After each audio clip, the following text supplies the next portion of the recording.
the RPG Maker General Podcast, or the rpgmgp. Your witty comment could be here for $49.99. 99. Okay, if you're not here, raise your hand. I can't see any of you. Let's go.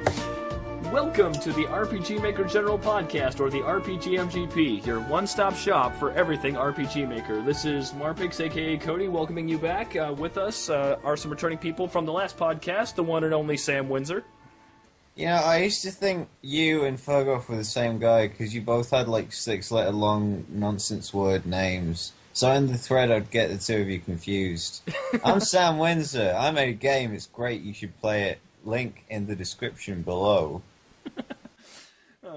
Also joining us is fellow game dev Karbonic. Hey, it's me, Karbonic. Yeah, I'm here. Someone who we finally got to connect, Silent Maid, aka Blue Sky Robyn. Greetings, I'm Silent Maid, also known as Blue Sky Robyn. I'm working on the RPG General Collaboration Project, and one of my collaborators is here. Please welcome Firgof. Hello. I'm the one that delayed the release of the recent collab entry by 2 months. That's alright, man. Yeah, that's fine. Alright. So Yeah, I don't care. I mean, I've never played it, so of course I don't. Oh. One day we'll get to it. Yep. Alright, let's open with some news real quick. So Yanfly had 2 new plugins this week. The first one was suggested by our new friends at Driftwood Gaming. We're going to put a link to them in the description below. So Yanfly's dash toggle. So instead of only setting up the dash settings at the beginning of the game, you can now turn dashing on and off whenever you want. The other thing that Yanfly came out with is the Event Chase Stealth plugin, which allows you to play Metal Gear Solid inside RPG Maker. Yeah! Are you saying... Actually, I'm not going to do this joke again, because it was bad the first time, and I don't know why I even started. Are you saying I can be Solid Snake in RPG Maker? Good one, Karbonic! Yeah, original joke over here. Is Liquid Snake going to be in there? Is he going to say that one line? Okay. Is there a video showing how it works? Because that could either be good or just really slow. Yeah, so both plugins are viewable on Yanfly's channel, and the way he does it is with a lot of region IDs, and he also has a stealth mode, which works with a lighting plugin, I assume, because you can't go stealth mode in full lighting, but you can go stealth mode when there's low lighting, and people can only detect you if you're in certain areas. So if you have, say, like a couch, you put one region ID behind the couch, one in front of the couch, and if the guy is in front of the couch, he can't see you because you're hiding behind it. Yeah, it's pretty cool. So, yeah, are you guys excited about dash toggle? It's handy. I was trying to think of like a use for it, and I think I finally got it. So something I thought of that would be really cool is you start the video game, and your character moves slowly, but the maps would be designed that way so that you wouldn't feel frustrated. But then later in the game, if there's a lot of backtracking or something, you can unlock boots, which allow you to dash. And then if you ever had to go back somewhere, it wouldn't feel like a hassle. You could just zip through and get whatever you needed done. Oh, yeah, like Pokemon. All of this could be done with Ruby. No, it probably couldn't. Ruby is a really bad language. Every single person I sent our last podcast to, they had the same feedback for me, and that was, fuck you guys, Pokemon's good. That's all I got out of anybody. Pokemon is the greatest of all time, everybody. Please listen to our podcast and buy our t-shirts. Yes. We should make t-shirts. Man, no, we shouldn't. Who would buy them? I wouldn't buy one. I'd say wait a bit on that one. But, we've already lost one person, so... Yeah, Robyn is just having all sorts of trouble, so we're going to have to move on then. So I think Pokemon is like...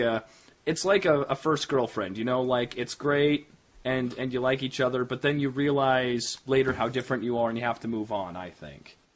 Also, you spend multiple hours every night jacking off to them. Are you saying that that Pokemon is Mamimi from FLCL? I don't watch anime, dude. What the fuck is that? Dude, that's not Haruko. Who is that? What? So FLCL, Fooly Cooly. Yeah. Yeah. Mamimi is the weird high schooler who's really creepy and.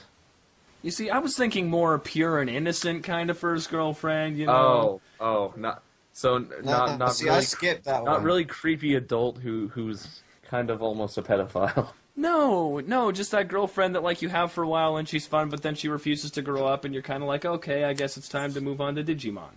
Speaking of childhood things, anyhow, you were talking earlier, Karbonic, about Paper Mario Color Splash, I believe, coming... Oh boy, everyone, aren't you excited for the newest, exciting, and innovative thing in the, I don't want to call it a game, in the Paper Mario series of games. Last time we had a really great game that was all about stickers and sort of got rid of all of those old-fashioned RPG things like experience points and a leveling system, and got rid of everything anyone liked, like characters. And this is going to be following those same traditions by having no characters other than Toads and having sticker-based combat once again. Yeah, what do you guys think about Paper Mario as a series? My guy, I'd tell you what I thought about this Paper Mario, but I would just as happily talk to you for many hours about the new Ghostbusters trailer. And the reason I bring this up is because they're both as related to the subject as the podcast as one another, because that new Paper Mario is not an RPG. It's a fucking sticker simulator. I actually don't care. I've never played any Paper Mario. I have no sentimental attachment. So I just Well, think actually, you could make a good connection of both are kind of sequels that don't understand why people like the original. Yes. that's a good point. Overall, That's a good point. have you seen all the people? Just going on a tangent here. Have you seen the people who are really offended by the new Ghostbusters? Yeah. Because of the Honestly, characterization of the black main character. I've got to be honest. The fallout of this new Ghostbusters trailer is funnier to me than any previous Ghostbusters movie. I'm gonna send you guys something. I think I saved it as the most embarrassing thing I've ever read. .png. Yep, got it. But yeah. So I was watching the trailer, and this new character who's black, and I guess her only, that's supposed to be her only character trait, and people are offended because all of the other characters who are white are like super physicists, and she shows up and she's just all like, "That's what I'm talking about." Oh, Jesus. Yeah, she's and she's like, "Oh hell no," and she's constantly saying stuff like that. Oh, jeez. But I thought I read somewhere on TV that was part of her shtick, though. Like, that's kind of how she is, so they thought they could get away with it or something. That doesn't mean it's not a bad shtick. It's Yeah. still a bad shtick just because it's hers. Yeah, That's true. Anyways, Paper Mario, Cody, did you ever play those games? Yes. So I did not end up playing Paper Mario 64, but I did play Thousand Year Door, and I did play Super Mario RPG. And I think Super Mario RPG... I also played a Mario & Luigi Superstar Saga.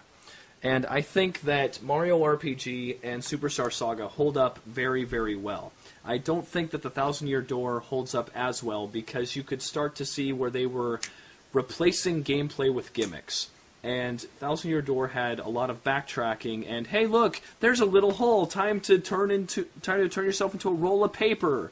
And all these commands were contextual and used maybe once, and except for like the glider, the paper glider was really cool, but everything else was like, hey, there's a wide crack in the wall. Time to turn yourself flat and go around it. Like, they didn't hold up much. They weren't very innovative. They were just kind of artificial barriers. Whereas in Mario RPG, you literally just jump. And they use jumping in such imaginative ways in every area you go. I think the writing of Thousand Year Door held up. The gameplay was pretty solid. But the way they're introducing mechanics and the way they're continuing to introduce mechanics with Sticker Star and now Color Splash is not making the franchise any better. I think it's drifting away from what made the originals great. Yeah. I think my favorite Mario RPG would have to be Superstar Saga. Is your favorite Super Mario RPG the Square Enix one? Yeah, it was my first. It takes that spot. Because that one's a bit weird, I think. Not in a bad way, but it just kind of... Because it feels very much like a Square Enix game, but set in the Mario universe. And you have to think about how that would really never happen today. Because Nintendo is so protective of the Mario IP. Yeah.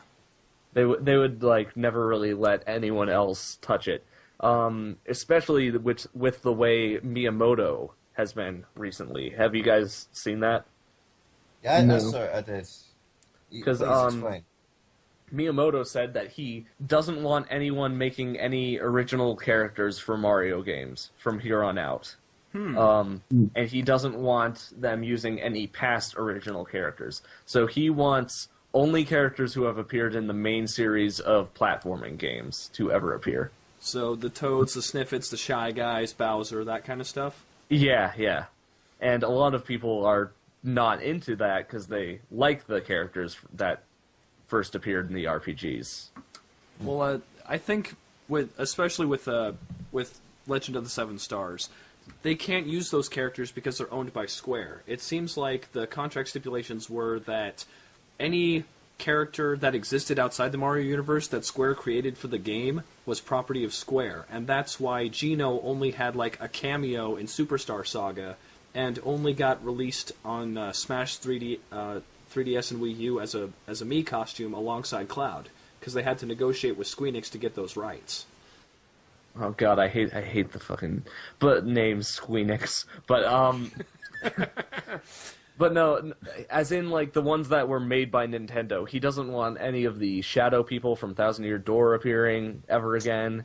He doesn't want any of the Wizard people or whatever appearing. Basically, he just kind of wants it to be Goombas and Koopa Troopas, which I think is pretty fucking lame. That is either an artful reduction of the series or a desperate attempt to hold on to the IP. I don't really know why he's doing it, because the numbers show that Sticker Star was not nearly as successful as the other ones. It got critically panned, so I'm not really sure why they want to follow those. Maybe they don't understand why the game failed. Maybe Sticker Star introduced a lot of original characters, and they're going to blame the game's failure on... Oh, no, it's just Goomba and Koopa stuff. Then they should already know they have a problem on their hands.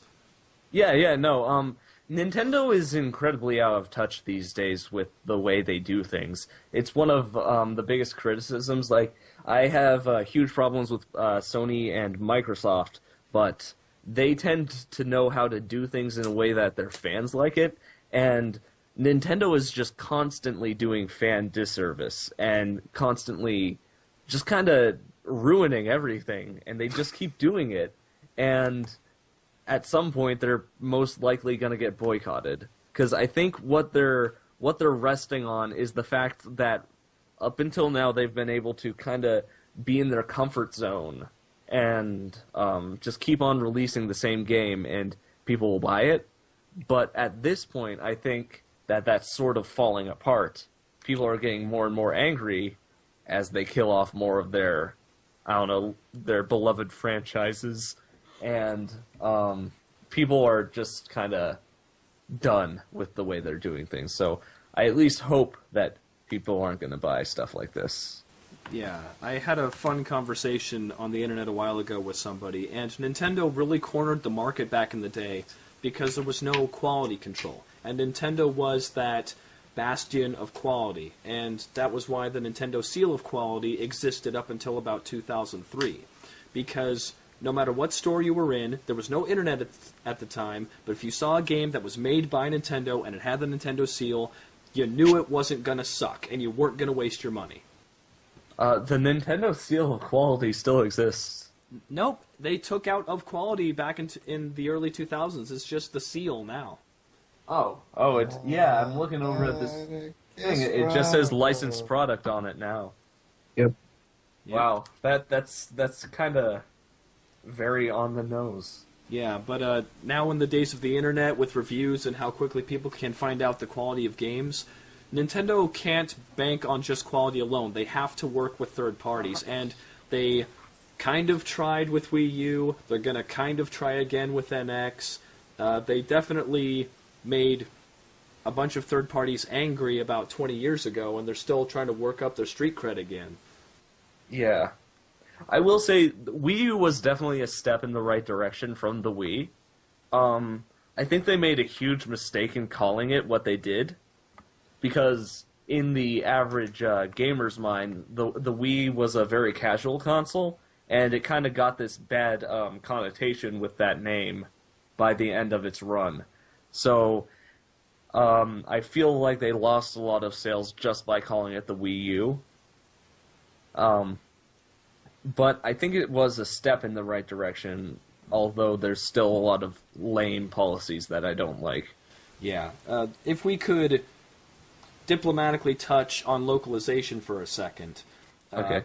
I know that people have already dissected the new Fire Emblem Fates and found a couple support conversations have changed. I know that some people are upset with memes being placed in dialogue in that and other recent Nintendo games. Wait, what? Do you have any examples of memes? Yes. There was one in a Mario and Luigi game a couple months back, but one that sticks out to me recently was there was a Zelda game, and there's an old guy who's exploring ruins, and he says something like much wonder such ruin. Oh, nice. Yeah. Wow, that's real good. Now, to their credit, I think that it was a well-placed meme, and if you don't know the meme exists, then you don't catch it, because such ruin in these ruins. You know, that actually almost kind of makes sense. But I also think that there is a line, and we're going to figure out where that is.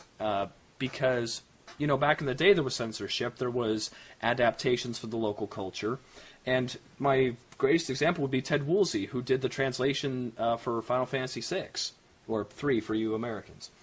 Mm-hmm. And he also did it for Final Fantasy IV, which would be 2 for the Super Nintendo. And one of his most famous lines is, "You spoony bard." You know, and that wasn't what the Japanese translation was, but it was a funny line, and it became a classic. Now, what if Woolsey was still in the translation market today and put in that line? Would that be viewed as original and funny, or would that be viewed as a guy trying to force humor in a game? I think it wouldn't be noticed as much as actually putting in a meme, such as like Doge or something, because people very quickly recognize stuff like that because they're thrown in our face every day when we get on the internet, which is pretty much every day. I don't think I have not gone on the internet for a day in a while now. Memes are just so recognizable. That's part of how they exist. So I remember there was a recent game. It wasn't a Nintendo game, but it made an over 9,000 joke. And real topical there with that. Yeah, from like 2007. Yeah. Yeah, the other thing, I guess what makes the difference there is it's an outsider, and it's a unique joke, because anything being spoony, unless you care about the YouTuber at all, that sounds like an original joke. Yeah. But memes, we hear memes all the time, and having them in our games, I guess it's kind of like when you hear a song all the time on the radio, and you're just sick to death of hearing it. And they put it in a movie or something? Oh, yeah. Could ruin the whole damn movie. Yeah, Does that make us old?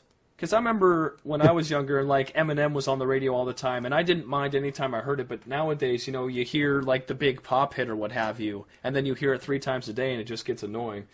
No, I think that's just a level of, like, maturity that you reach. I mean, I don't think pop radio is really appealing to 4-year-olds or anything. I don't think that's what they're going for, but I think there's just a certain time when we develop our tastes, and really, I don't think most people's tastes are the pop scene. Because I've never really met anyone whose favorite kind of song is top 40 pop. I think those are just the kind that make the most money, somehow. Yeah. In, I guess, single sales on... yeah, like, that's what I think it is. With single sales on iTunes and stuff like that. For instance, a Katy Perry song you might buy one of, but I don't think she's selling that many albums, and I think that's what top 40 hits like to capitalize on, but I don't know. Okay. Another section on this that isn't about jokes in particular, but more about censorship. We're just going to call it censorship because that's what it is.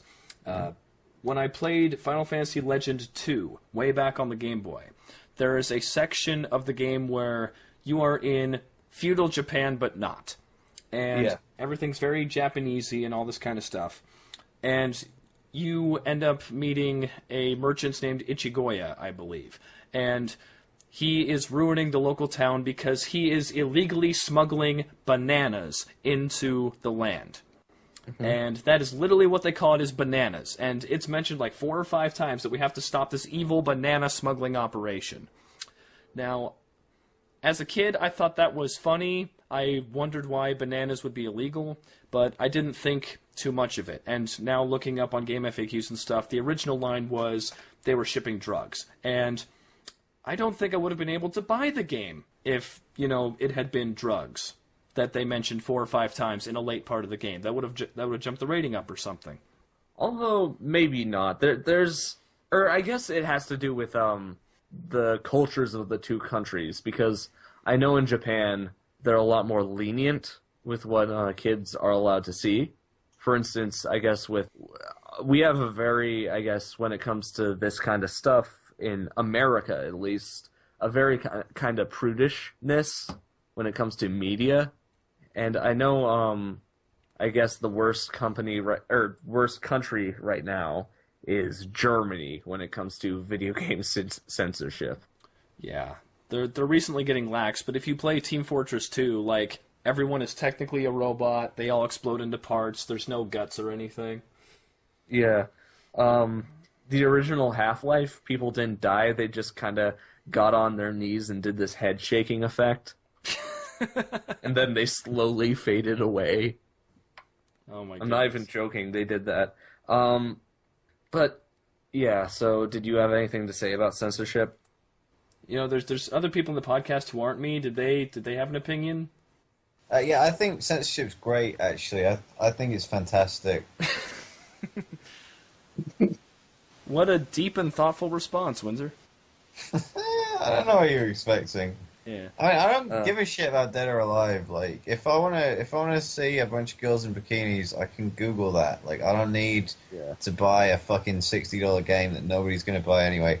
Honestly, the Dead or Alive thing, I think the guys coming out and going, we're not releasing it because SJWs hate it, is really just like pandering to the Gamergate market, because they weren't selling copies anyway, but the amount they've made off imports already is like gigantic. But I don't want to get political. Okay. So Yeah. I'll stick with my gut and say I was a bit upset that they removed Amika's ass slap animation from Street Fighter 5, but I'm not up in arms about it. I'm not going the fucking SJWs are ruining the video game industry again because they hate women's asses. I'm just a bit bummed out because I liked seeing her do that.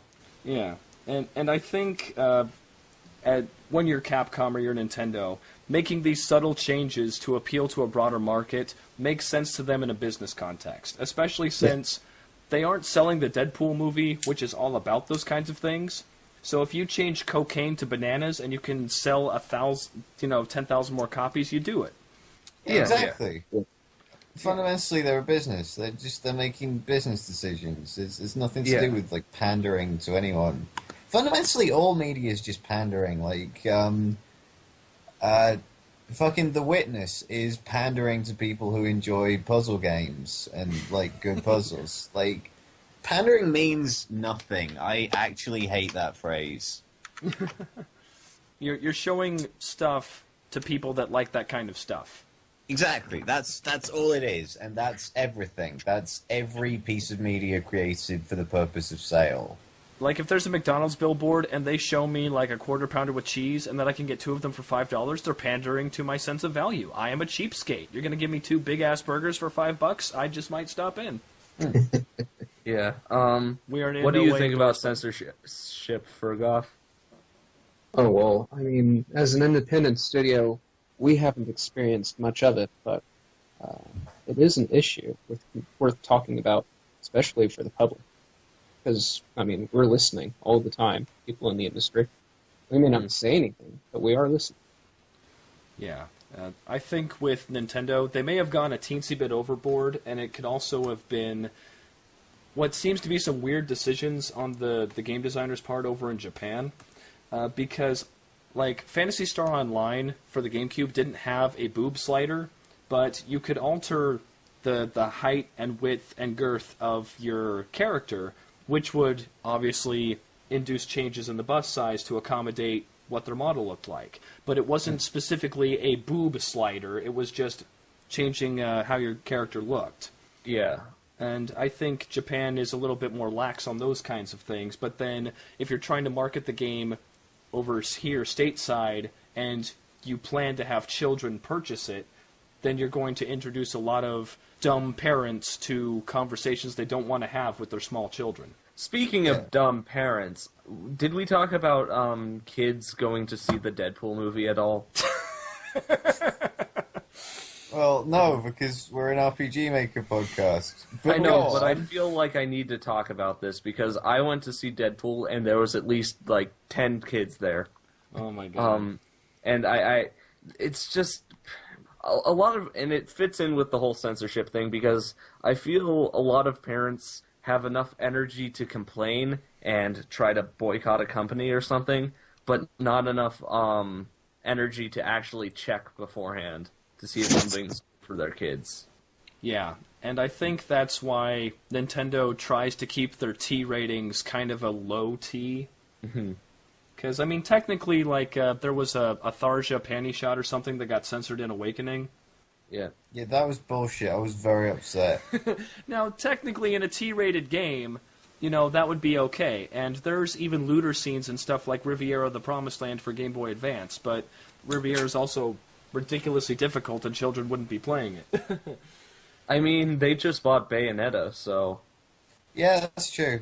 I mean, Bayonet's an M-rated game, though, and they really had to struggle to get Bayo and Smash. Like, Sakurai's come out and said it was really hard getting her to fit the age rating of the game while still retaining her, like, personality. Yeah. Yeah, her hair becomes a hair leotard when she does her smashes. She doesn't use all of it anymore. Yeah. Which would explain why her smash attacks are so weak. Huh. Yeah. Well, I think we should get back on topic. Yes, but hey, if someone wants us to not complain about something, please send us your game. We'll play it. We'll have something positive to say, I guarantee it. Yeah. You may reconsider when you see mine. So this next part is the progress portion, so you can talk about what you're working on with your game and that kind of thing. And hey, Robyn's back just in time. Allegedly. Oh, Are cool. you there? Well, then, Sweet. There he is. so, did we get past the news already? Yes. Yes. Well, We literally just got to the part thanks. I wanted you here for. Okay, so who's going first? All right. I'll go first really quick. I put a good couple hours into Defeat the Darkness last night, and I need to re-record the footage for the upcoming episode because I just realized that the arena announcer, after he introduces Ricard, he never looks forward again. So he's always looking off to the left into space while everyone is talking and doing other things. As you do. Yeah. So now I have to go back. I have to put in a takeover to face him forward, and then have all the other events play out, and then have it play out as it's supposed to. But that's what's going on with me. How about you guys?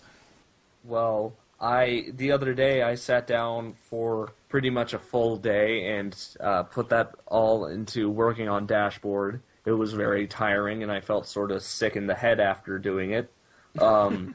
But there is a full 2 new chapters that weren't in the game before, and those are kind of extra stuff that wasn't planned. So I'm pretty happy with that. Nice. I've been jacking off a lot. Good. You're working on that jar project. Oh, I'm putting the work in. I'm putting the work into something. Oh, is it a surprise? Oh, yeah. Oh, yeah. You'll be surprised, I think, when you see it.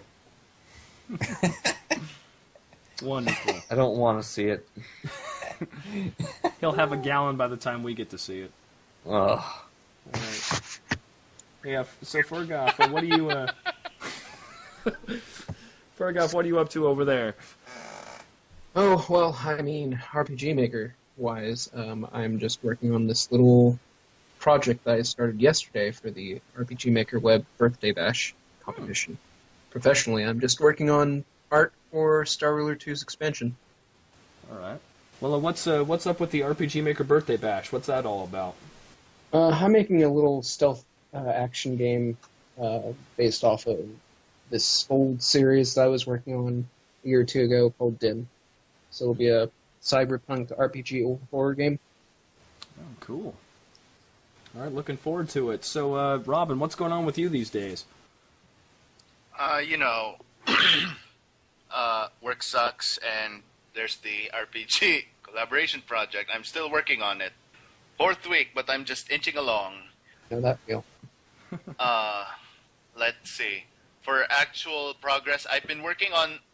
I got surprised by how complicated it is to make bosses that work with the current system that's already in place.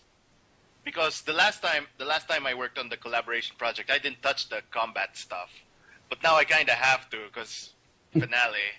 We should have switched spots, you and I. Yeah. Anyway, I did post some progress on the general itself, but like the response has been underwhelming so far. There's only been like 1 reply out of the two pictures that I've set up. Oh boy.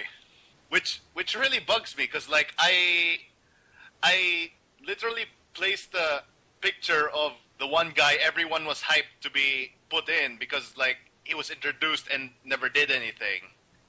So I actually worked on his skills, his stats, his everything, and there was no response at all. I don't know if it's because whoever cared isn't there, or like, yeah. In my experience, putting stuff on the internet is like when I did college radio, because you're throwing stuff out there and you don't have a single freaking clue if anyone's paying attention. And I think it would be better for you to track downloads more than it would be to check response on the internet, because far more people are going to download it than are going to give you any kind of feedback. Yeah. Or you Oh, could well, do what I did. yeah. Do what now, Firgof? I had a real-time tracking solution in Dim, which people had to agree to before the game would launch. Interesting. Huh. So How did that work? I just recorded progress. I wanted to see where people were quitting, how long it took them to get there, and other sorts of relevant data. I could get it to shoot me anything based off of inputs. That's interesting. Uh-huh. That would definitely be helpful for testing, actually. Yes.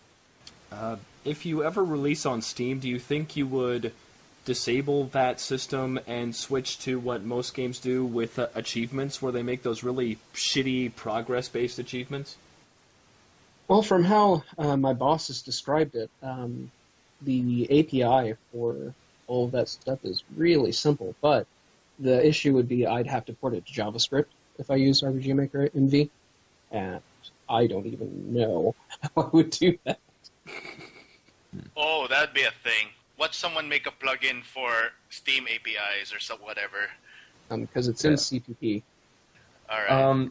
Do you guys get annoyed when you see RPG Maker MV games on Steam for sale?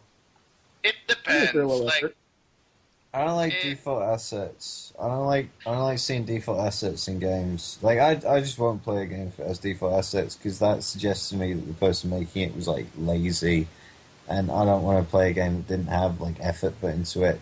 But fucking, Lisa was made in RPG Maker, and that game's good. Yeah, what I mean by this is specifically with MV, there's a couple games for sale on Steam, and MV didn't come out until, how long ago was that? Do you want to count when the beta testers got it, or when it launched? When it launched. It came out around December or something. Yeah, that means that there's, at max, about 3 months put into these games. Yeah, And even if you had a project in VXAce, you would have to convert it, which means basically making all of it from scratch all over again. Mm. Yeah. No, there's a converter for it. Well, okay, not everything. It does the data. Mm-hmm. Oh, well, I'm full of shit. no, for most of the stuff you would be able to convert it, but these things are using complete stock assets from MV, and it seems that they're just made in MV, which means they're probably a weekend project or something that someone put on Greenlight somehow. Well, I don't think that it bothers me that much, because I know that they're probably not going to get that much view or market share, because people are just going to be turned off. Although it does make me kind of, because maybe I want to use the stock assets.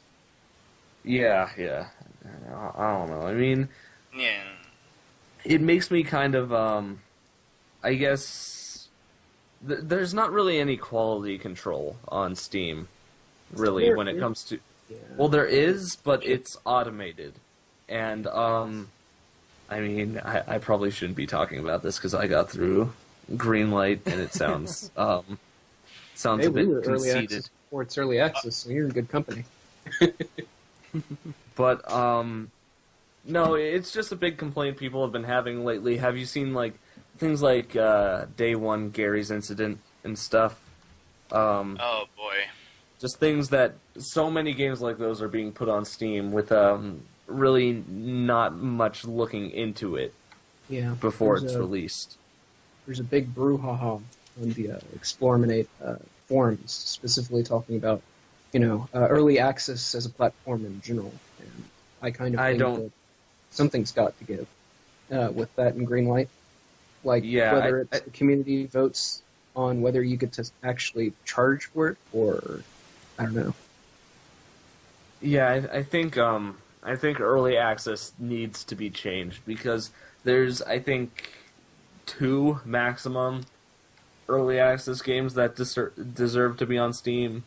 One of which is Subnautica, which is actually pretty good. I'd suggest you buy it once it comes out in full, because the developers are updating it every month with huge updates each time, and it's seeming like it's going along pretty well. But what's this other game? Because if it's not what I'm thinking of, I'm gonna fight you for this. Yeah, I also fight you because I got a dog in that fight. What is this other game you're talking about? Because well, I can think of actually a couple games I've got there, but I mean, I got to champion my own product that I'm working on, but also Kerbal Space Program. Oh yeah, Kerbal. But didn't Kerbal come out of early access? I guess it was good, but it was in there. It's quite a curveball you just threw away. Yeah. Quite a curveball space program. Okay. Anyways, Robyn, what is your game what is your dog in the fight? No, wait. What is this other game? Because you didn't say it. I don't remember. I just wanted to shill for Subnautica. All right. So this other game is Factorio, by the way. So you go support that. This is the site. So what was the question? What do I shill? Yeah. What do you shill? For Steam or what? Or yeah, what? for games that exist that aren't your own. All right. I would like to. I don't know if they're still making games or whatever, because I haven't heard of any new titles. But I have to shill the Wild Arms series, because god damn it, they kind of deserve it because they're neat. They have neat little things. Oh man, I mean a long time ago in a podcast far away, I was talking about how I played and finished Wild Arms 2, I think. And then after that, I was like thinking, actually finished a lot more than just 2. So I played through 4, played some of 3, and I still have like Wild Arms except for the PSP, and that's a great game. It's like a tactics game. It's nice. Okay, cool. We should get back on topic.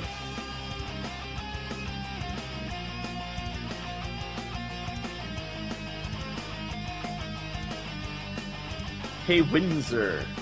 Yeah. Do you have any? Do you have any advice for the people out there? Yeah, man, fucking dude. If you gotta listen. Like, okay, if you're gonna make a game, it really helps to need to have it completed for a school project, because that way, if you don't do it, you'll actually lose something. You'll lose your academic scholarship. And stakes are good. So, like, it doesn't necessarily have to be, like, a school project, but if you hire a guy to, like, kill a family member or break your thumb if you don't have the game at least semi-completed within, like, 6 months, you'll get there, man. Cody, do you have any advice for the people out there? I had actual advice, yes. Take notes. Everything you do, take notes. Because I've been working on Defeat the Darkness for almost 4 years now, and I cannot tell you how many times taking notes has saved my life. Like, I use a specific sound effect when the exclamation point comes over people's heads.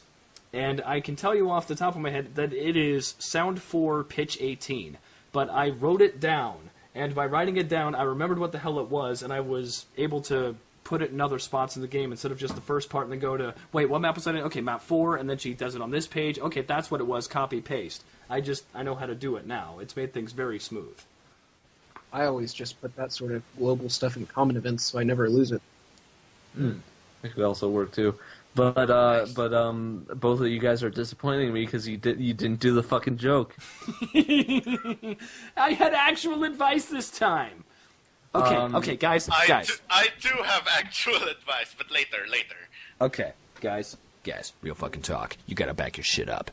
You need your shit somewhere, man. You gotta bury it deep, bury it safe, because if the FBI comes in for your first computer, man, there goes all of your horse porn. It's gone. You need to have your game, no matter what, no matter the cost. That is your passion. You must live for your game. Back it up. Keep it safe. It's your baby.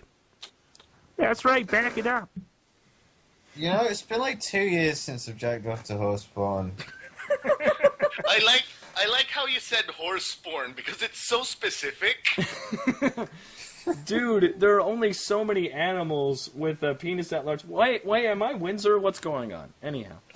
I'm Windsor. You're Cody. Wait, what's happening? Is this a body swap episode? Yeah, Sure, the voices swap will switch too. Oh god.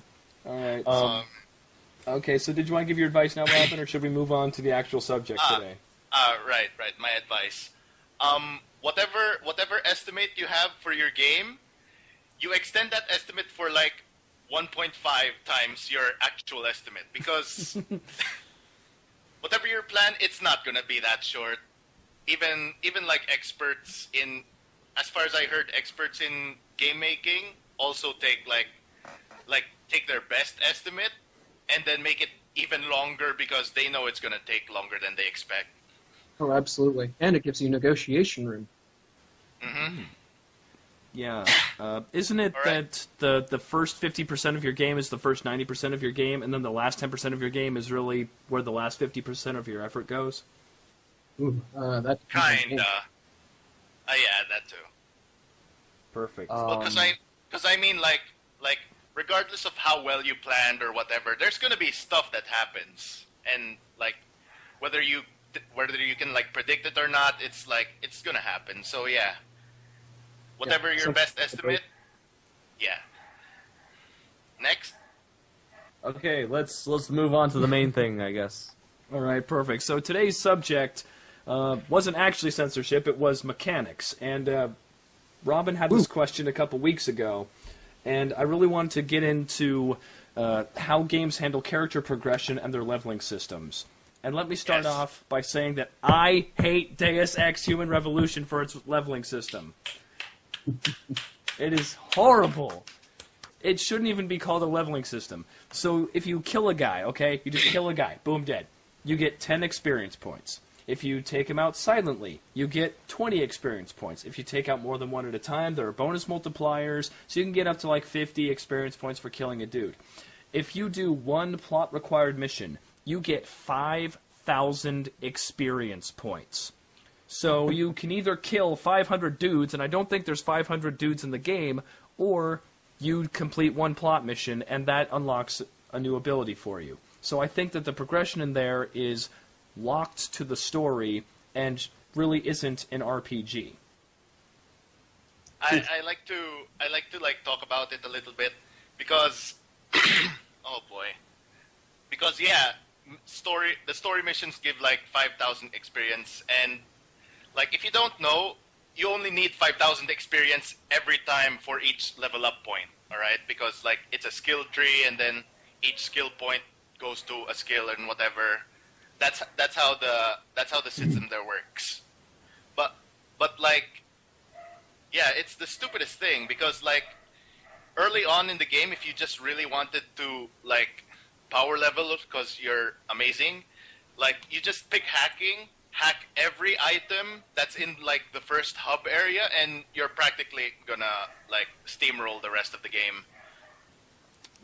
So hacking gives a lot of experience?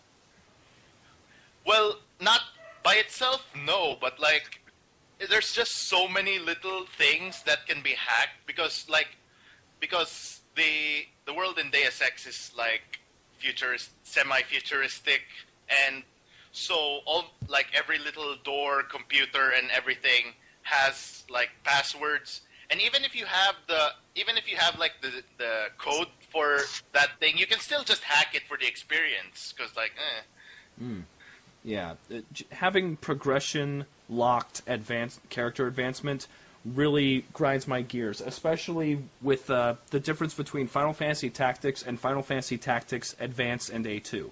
With FFT, anytime you want to grind, you can grind. And if you want to unlock Summoner early in Chapter 1 and blaze through the first couple chapters, it's a single-player game. You're not harming anyone. Go right ahead. But in FFTA and A2, they lock every ability behind weapons, which are locked behind plot events. So you only get the abilities that the game thinks you should have. And I think that takes away from the freedom that was core to the gameplay of the first FFT. Mm-hmm. Yeah. Yeah. I just in general, I hate games that involve a whole bunch of grinding. And that's a thing that people say a lot, but to any aspiring RPG devs out there, I would say try to keep areas where people actually have to grind to progress to a minimum, because, and I hate to bring us back to this because this is what causes our podcast to fail, I feel that is one of the worst parts of the Pokemon series, is that they are so grind heavy. It is, you have, for each boss fight at at a gym or whatever, you have to do grinding to beat it, and there's 8 per game, right? Yes. Yep. Yeah. 8 per game, and then the last 4 guys, and then the last guy. Yeah, and then there's the entire enemy team. Yeah, and each of those takes extreme amounts of grinding to be able to actually do anything to. So, you're gonna be sitting on your ass walking back and forth through some tall grass for quite some time. Yeah. If you want to actually beat those games. I'm looking up on Bulbapedia right now because I don't remember grinding being a huge issue in Pokemon Red and Blue when I first played, but I'm double checking that right now because I think that the gym leaders in X and Y, their levels advanced much faster than in earlier games. And I remember specifically Claire, the final gym leader in Gold, Silver, Crystal, well, I mean the final Johto gym leader, her Pokemon were between 35 and 40. and she's the 8th gym leader. So you would have already had so many other gym battles before that, and then you had the Elite Four, which were probably in their 50s and then up to level 60, and then you had your rival in red. But I think that in X and Y the progression got slowed down a bit because the gym leaders advance much faster. Yeah, well, the thing is, in X and Y, they added an item that is a key item that basically causes, when you do a battle, it gives experience points to your whole team. Yeah, the experience all thing, right? Yeah, and that never goes away, which means they completely took out grinding with that game, or at least a lot of it. But Yeah. the thing is, grinding is such a big part of Pokemon at this point, Yeah. you realize that there's so little content when you take away that grinding. And I didn't notice it until X and Y, but it's sort of embarrassing when you actually realize it, is that most of the playtime in older Pokemon games is just grinding. And there's just so little story compared to it. I have a question. What, Cody? What Pokemon? What was the name of the region you were talking about? The second games. What was that? What's the name of that region? Johto. Sono China Sadame Johto. Johto! Get it? The fucking anime is good, man. Good gravy. You should be glad Robyn, I watched did you- the little JoJo. Robyn, did you talk Well about your done. idea? Oh, sorry. Alright, my whole leveling thing.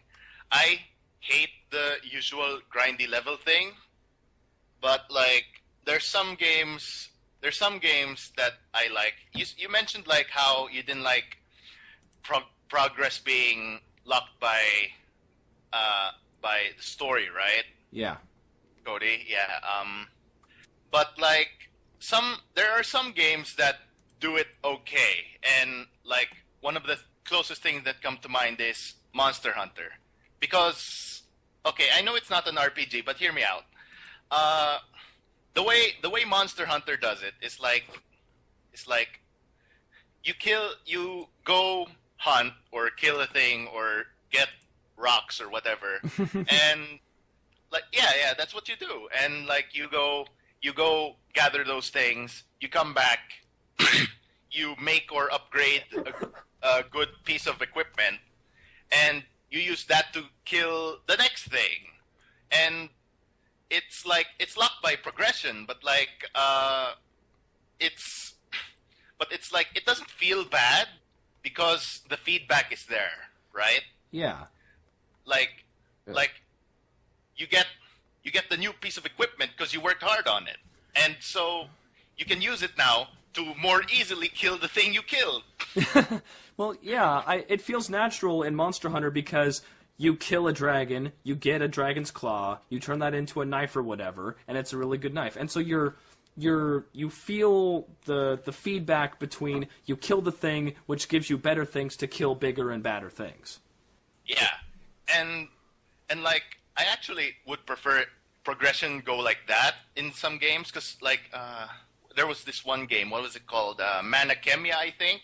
It was a Gust game. It was pretty old. It was on the PS2, and the way they progressed is like, because everyone's an alchemist there, like everyone's an alchemist, but they get like stat boosts and skills depending on the items that you make. And these aren't just like weapons that you make. No, it's all the items. So like the basic potion, that probably links up to someone's HP somewhere.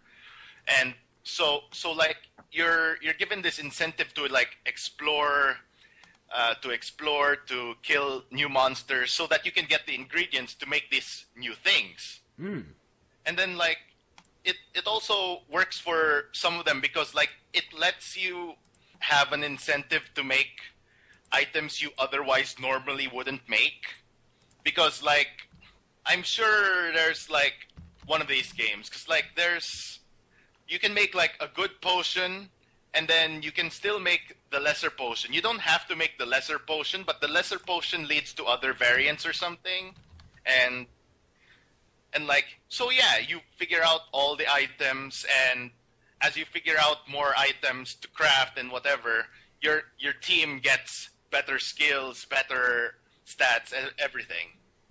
Okay. So it pays to level everything up. Yeah, a little bit. It's like, yeah. And it also, like, incentivizes, like, exploring, because some of these are just, like, you don't get them from fights, you get them from certain areas instead.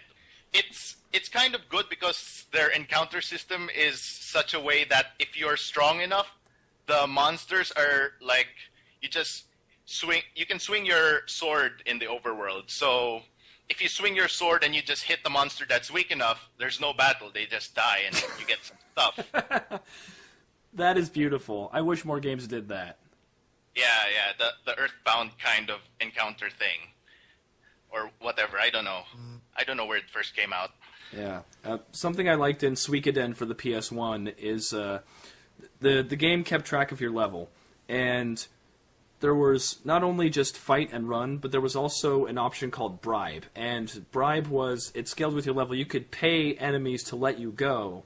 And as you got stronger, the bribe got lower. And eventually, run would turn into let go. As in, these guys encountered you. And you are level 50, and they are level 6. And you are giving them the ability to run away before you smite them instantly. Well, I mean, Undertale did it first, guys. That's some revisionist history. Oh, boy. Everyone knows that Toby Fox is a time traveler, and he messed it up, so he accidentally released Undertale in 2015 rather than year 3 like he intended. But Undertale did it. Does that mean that he's gotten worse at programming over time? Yes, he is who is it, Benjamin Button? Of programming. Oh, my... No, Toby Fox is Sans. But that's just a theory. A game theory. The thing is, I sort of get the feeling that Sans is his self-insert character. Like, and he's got superpowers, and he's super threatening and spooky. Oh, man. And he's playing Megalovania like I intended. Yeah. Oh, boy. You see, I'm just upfront about my self-insert. Like, it's me in finger quotes. Like how Neil Patrick Harris played Neil Patrick Harris in Harold and Kumar. Mm-hmm. Yeah. Like, Toby Fox seems like one of those people, like with Andrew Hussey and Homestuck, where Hussey takes ideas from Tumblr. He doesn't say whose idea it was, but he'll put it in his comic. And, like, he'll never admit that, but you know that it happened. And I think Toby Fox would be cut from the same cloth, and it's like, I don't know if I can trust this guy long term, man. Well, yeah, the thing is... I would trust Andrew Hussey with my fucking child, man. I would Andrew give Hussey him is my child. If I had $10 million, I would give them to Andrew Hussey right now. And I'd tell him, I want these back in 5 days, and I'd leave, and I wouldn't even come back because I want him to have the money. Well, wait, did you know what happened with that Kickstarter? Yeah, The Odd Gentleman. Yeah, I heard about it. Yeah, fucking tragic. He didn't deserve that, man. I think he's a good guy. Like, and man, he really got fucked. He really got shit. Do you guys know that? I don't know. What is this? Okay, so basically, it's not completely confirmed, but inside sources have said this, and So Homestuck guy. Yes. Okay, so basically, Andrew Hussey, the guy who made Homestuck, put up a Kickstarter for to make a video game out of it, and really quickly they raised, I think it was $6 million. Yes. $2 million. What? $2 million. $2 million. And this was back in 2012, which was a record number at the time. Yeah.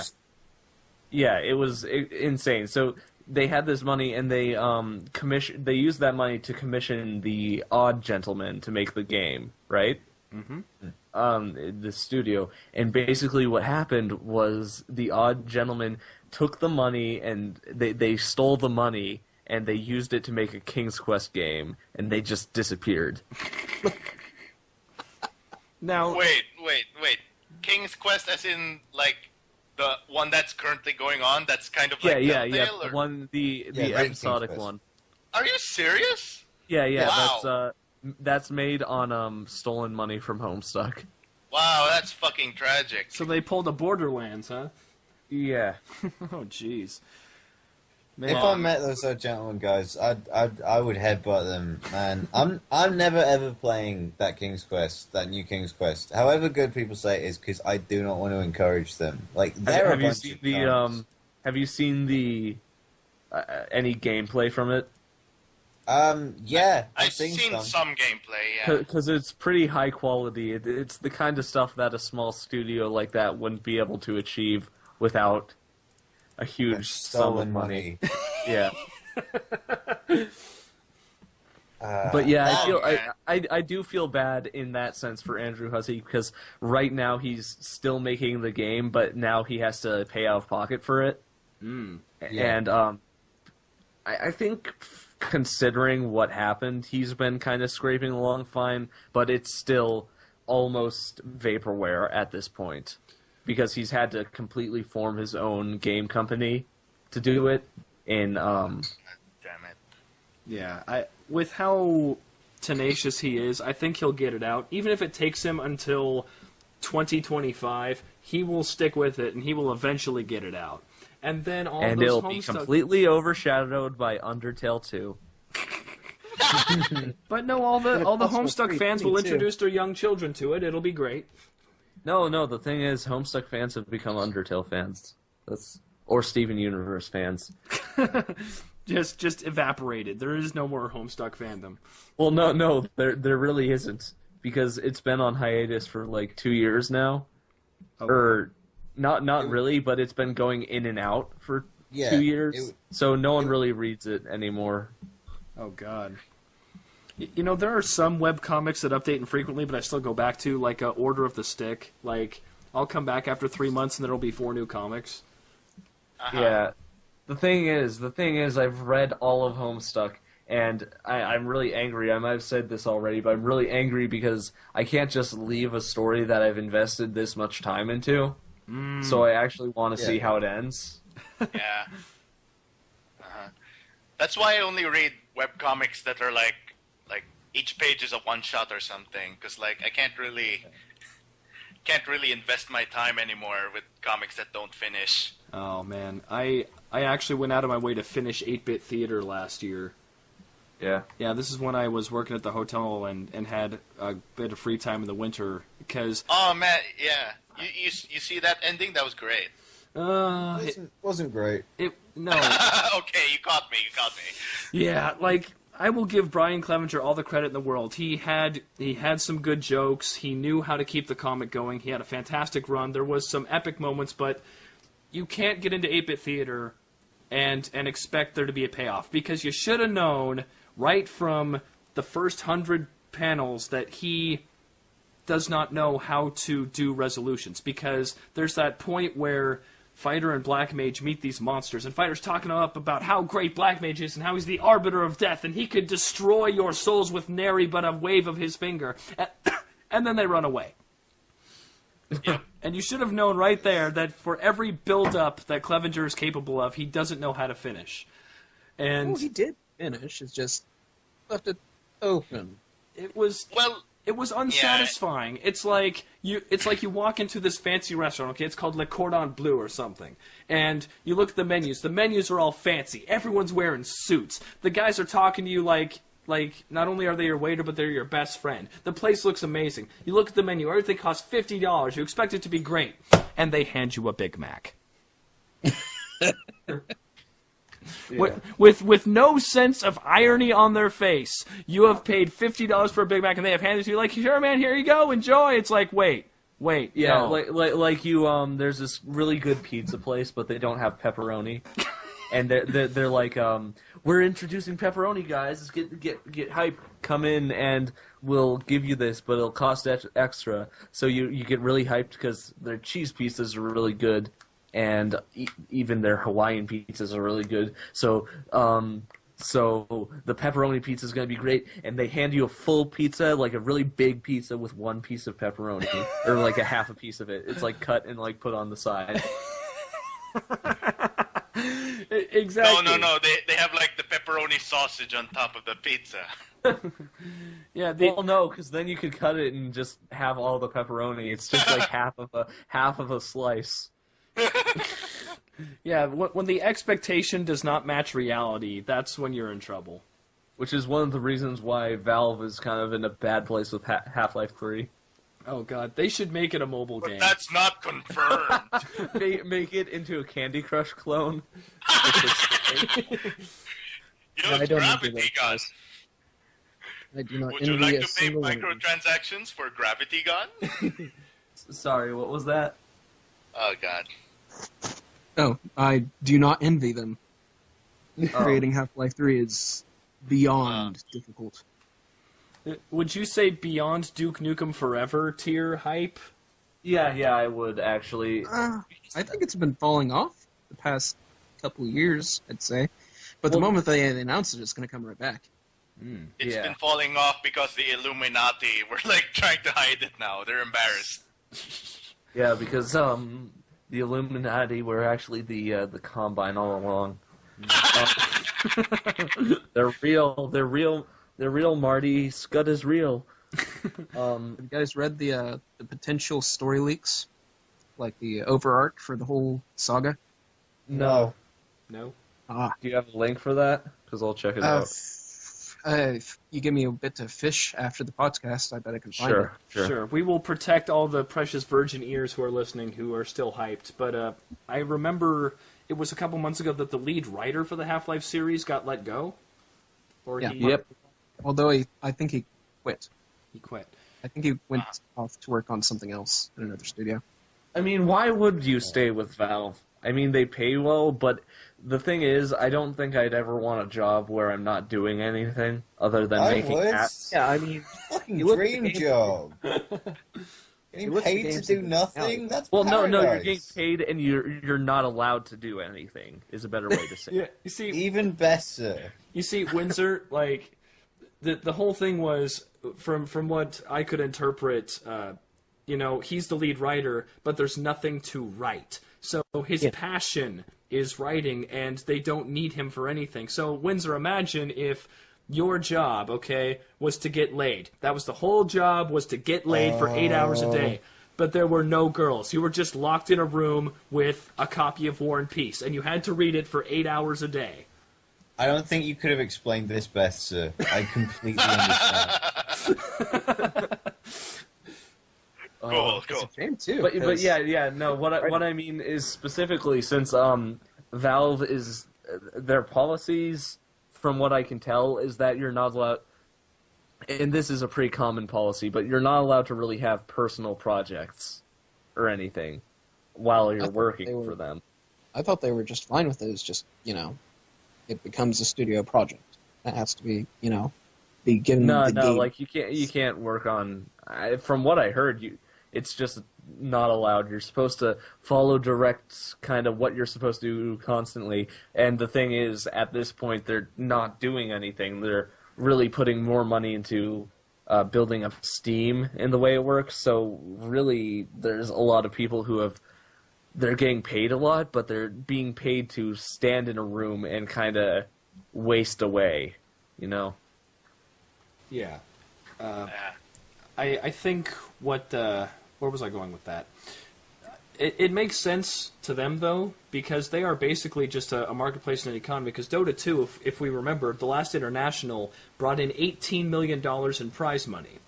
And that $18 million is 1/4 of what Valve made off compendium sales. So Valve took in, by themselves, $54 million. That's counting.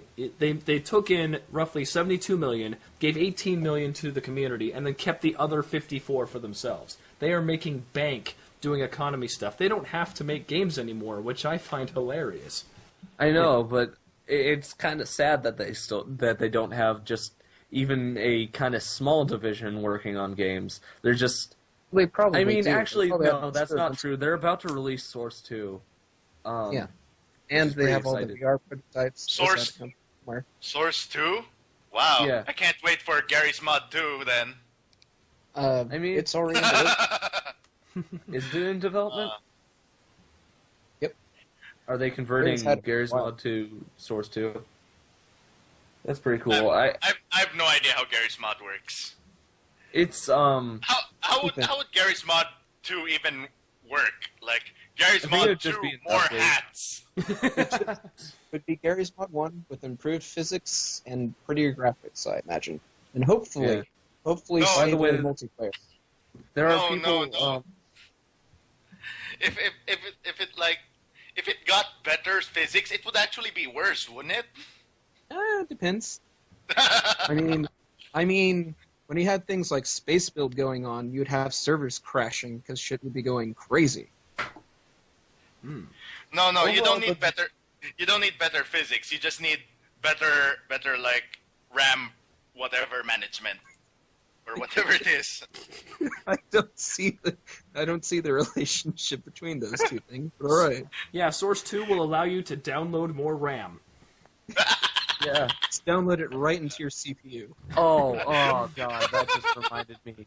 What do you think about cloud-based gaming, guys? Oh, I As in thought. the ideas that like, games or as in the idea that PCs and game consoles will be completely forgotten for systems that work off of cloud-based games that like stay in the cloud. We tried that 10 years ago with OnLive, and it failed. And there's a good reason why it failed. The latency between what you're doing and what's being shown will always exist. And the only way to buffer that for action games is to have very, very simple action games.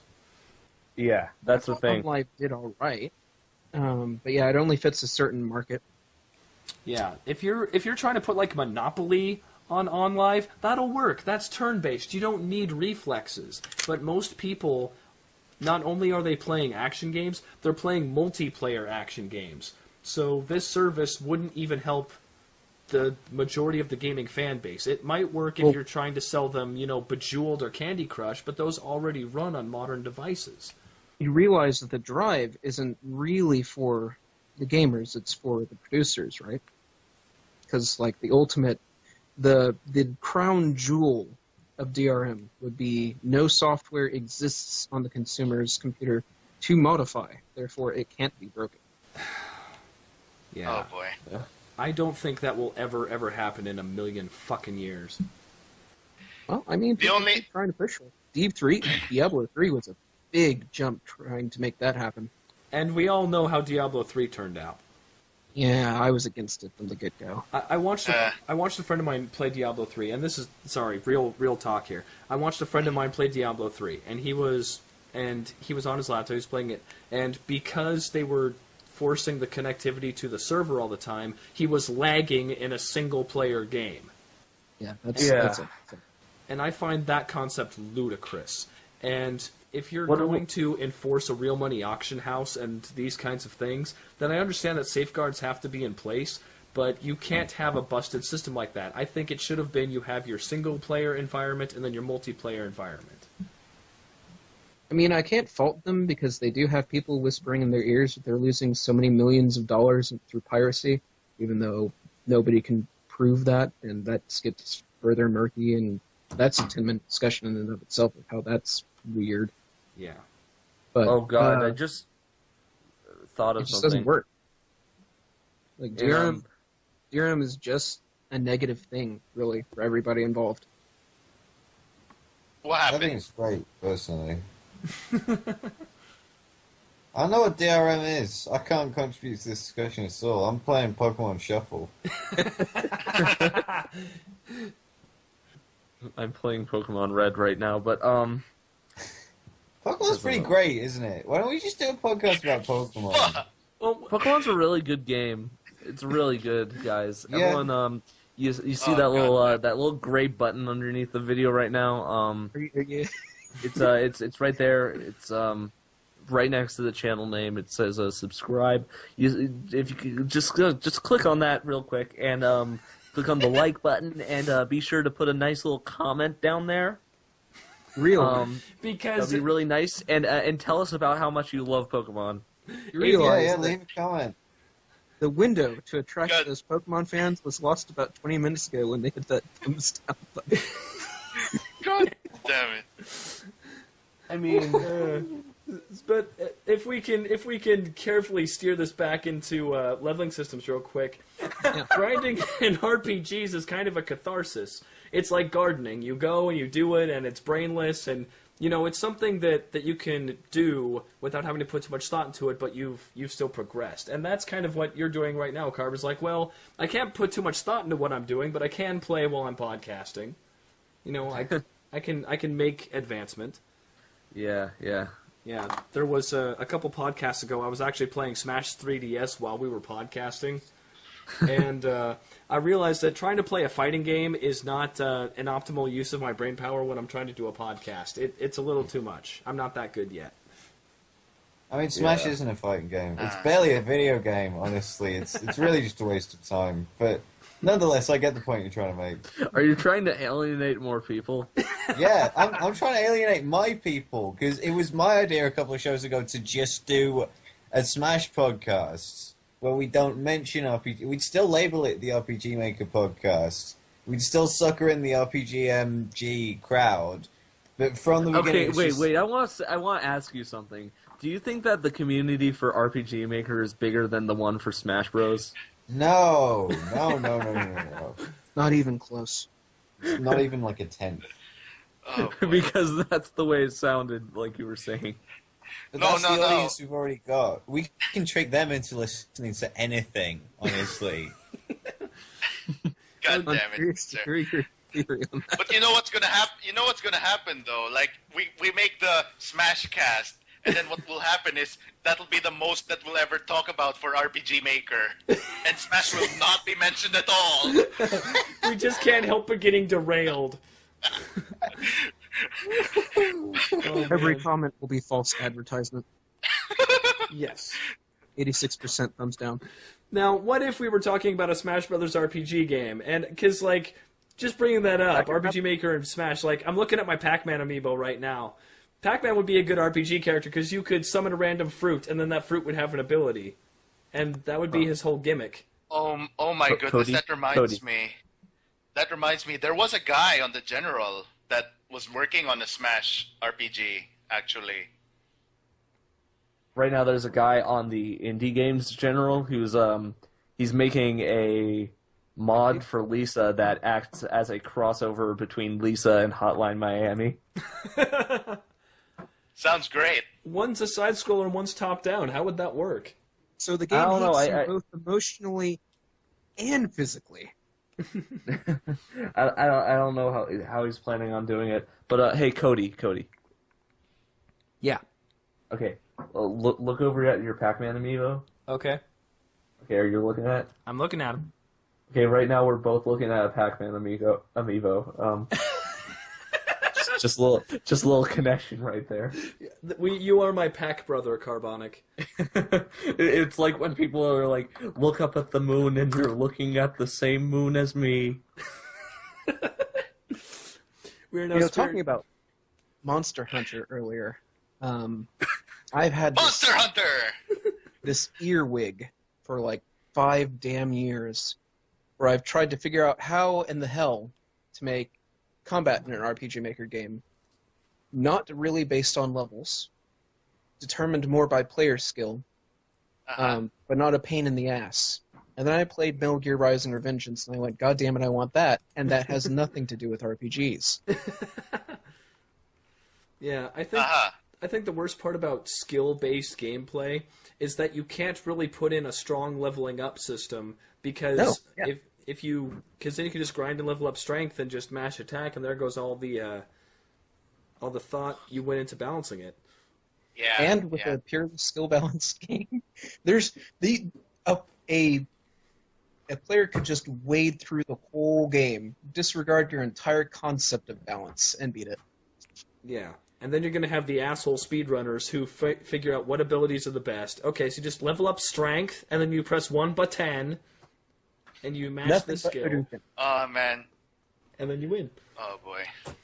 I was just looking over... Yeah, developers, I get that you want to make the... Developers, I get that you want to make the players feel powerful, but leveling up systems is not very good for that. Okay? Because yeah, you're gradually getting stronger, but like it's like it's like the growth curve is like all weird, and then it's like it was mentioned in a few podcasts ago where the black mage and the white mage stand at the back, and then the fighter kills the ogre with his sword, and then suddenly the mages get smart and everything. Like, seriously? Like, there has to be a better way. There has to be a better way for these leveling things. I have yet to dream up one. Yeah. But I'm still thinking. You could make it entirely equipment-based and call it Borderlands. Ugh. I'm not the biggest fan of that series. Borderlands is the bad sort of equipment thing, because it's like the leveling up thing, but hidden and RNG-based. So you've taken the worst of both things and combined them together. And I don't think it's hidden, it's just super variable. It's like, god damn it, it's like Call ended. you're combining leveling up with RNG. So when you get this much experience, you may or may not get stronger. Shrug. Like, what? You know what? I think that's why Final Fantasy Tactics is one of my favorite games, because, again, like, unlike the advanced ones, your abilities are based on, what class you are and how often you use your abilities. So, if you have a white mage, but they keep using knight skills or whatever, they still keep getting white mage experience because they're a white mage, and you can not only unlock things early, but you can unlock them to your liking. The other thing is that with FFT, the battles are long enough where if you have members that contribute more, they get more experience. So it isn't, I think a big issue with normal RPGs is that the random battles go by so fast, and I really think they should. But if you want people to level up, then you're going to need ways for them to close out battles quickly. Otherwise, people are just going to keep using fighter and mashing attack, or using their mage and hitting everything with a fireball. Mm-hmm. And I mean, you can play that to success. I think 30-Second Hero did that quite well. Yeah. Half-minute hero? Half-minute hero. Yeah, half-minute hero. Sorry. Oh, 30-second hero. 30. How dare you, sir? It was accurate. Okay. Cody. Yeah. Are you there? Okay, be sure to cut this out, but we're at the 1 hour and 30-minute mark or so. I think we should probably start reeling it back in. All right. Yeah. To the end. Do you want to just like end off on a thing about like us loving Pokemon? Let's move on to the next question. We podcasted for 90 minutes, and I think we spent about 10 of those minutes talking about RPG Maker. Today's been a really good one. Good podcast. Yes. Oh boy, I sure hope we don't lose any viewers to this one. So we'll do an actual ending now. So if any of you guys want to like push a project or say what you're up to recently, and then we can do our official outro here. So we're not gonna do that other question today. Nah. We've. It's fine. We'll come back to it. Next time. Okay. So we answered one question. Good podcast, guys. My, what a sudden ending! I don't know where the last 20 minutes went. Thank you all for listening to the RPG Maker General Podcast, or the RPG MVP. This is Cody signing off. This is Windsor signing off. This is Silent Maid, and This is me talking over Silent. yeah. Good play, man. Good play. I'm gonna go to be lazy now. Sweet. Firgof, frantically scrambling to complete my title screen graphics. this is Karbonic. I'm gonna go to bed now. Thanks See you for all working in with us, hell. Driftwood Gaming. See ya.